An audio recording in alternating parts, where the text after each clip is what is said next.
Po. Yung kaklase ko, nagbigay kay teacher ng ulam kanina. Ha? Binigyan ng ulam si teacher kanina? Ay, naku anak, hindi tayo magpapatalo doon. Pang isang kain lang ni teacher yon na ito. Oh, ibibigay natin to kay teacher. Hindi pwedeng gayong-gayon. Ayan.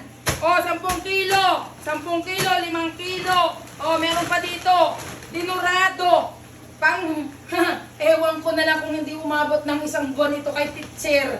Oh, yan ang ibibigay natin. Bubuhatin na natin. Dadali na natin ngayon kay teacher. Ay, huwag nila akong susubukan. Anak, hindi pa ako nakakalong sa pag-ibig. Ay, talaga naman anak. Sabi ko sa iyo, ito'y dadali natin kay teacher. Sasamahan ko pa ng 5,000. Tignan doon sa comment section. At talaga naman, magkakaroon pa ng pang-ulam si teacher.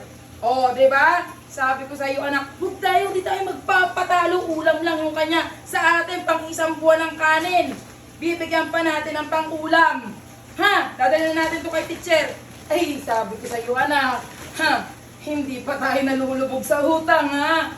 Hindi pa tayo sinisingil ng ng sa atin, nag-5-6 sa atin.